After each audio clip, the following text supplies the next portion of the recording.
Good morning, I'm Brian Reagan. This is Tyler Kelly. And we welcome you to Mornings with Brian and Tyler.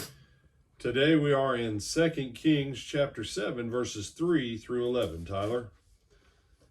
Now there were 4 leprous men at the entrance of the gate, and they said to one another, "Why are we sitting here until we die? If we say we will enter the city, the famine is in the city, and we shall die there. And if we sit here, we die also. Now therefore come, let us surrender to the army of the Syrians. If they keep us alive, we shall live, and if they kill us, we shall only die."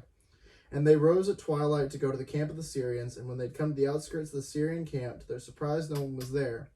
For the Lord caused the armies of the Syrians to hear the noise of chariots and the noise of horses, the noise of a great army. So they said to one another, "Look, the king of Israel has hired against us the king of the Hittites and the king of the Egyptians to attack us." Therefore they arose and fled at twilight, and left the camp intact, their tents, their horses, and their donkeys, and they fled for their lives.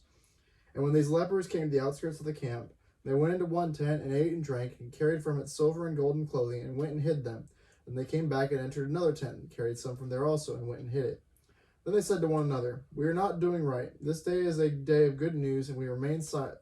If we wait until morning light, some punishment will come upon us. Now therefore come, let us go and tell the king's household." So they went and called to the gatekeepers of the city, and told them, saying, "We went to the Syrian camp, and surprisingly no one was there, not a human sound, only horses and donkeys tied and the tents intact." And the gatekeepers called out, and they told it the king's household inside. All right. So, this is an interesting account.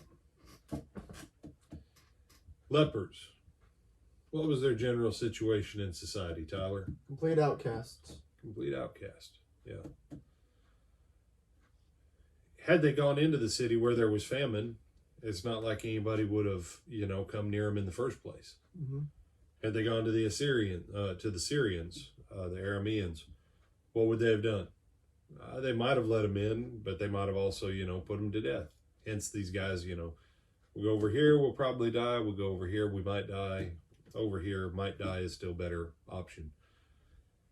This is how bad their situation is. So no one can really blame them for saying, you know what, we just keep it all for ourselves. But notice after the first couple times that they stash some stuff, they go, you know what we're doing, this isn't right, this isn't fair. Everyone else is suffering and miserable, and here is the means to take care of it.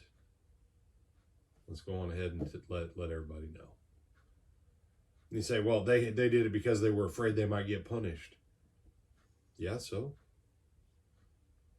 it's not like anyone was going to leave the city because they were afraid the army was out there. And you say, what does this have to do with being blessed of the Lord? Well, isn't this just that?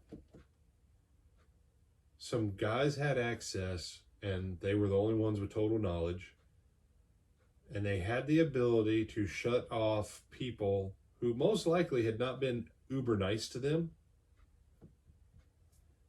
And instead, they said, you know what? Let's just go on ahead and do what we're supposed to here.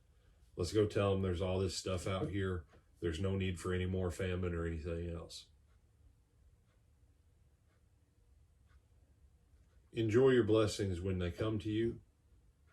Enjoy them to their fullest. People who try and say, well, I'll enjoy my blessing piece by piece. You may end up dead, But at the same time, if your blessing is more than enough for you and it's enough for an entire city, make sure you share it with the city. Share your blessing with others around you. That's what these guys did.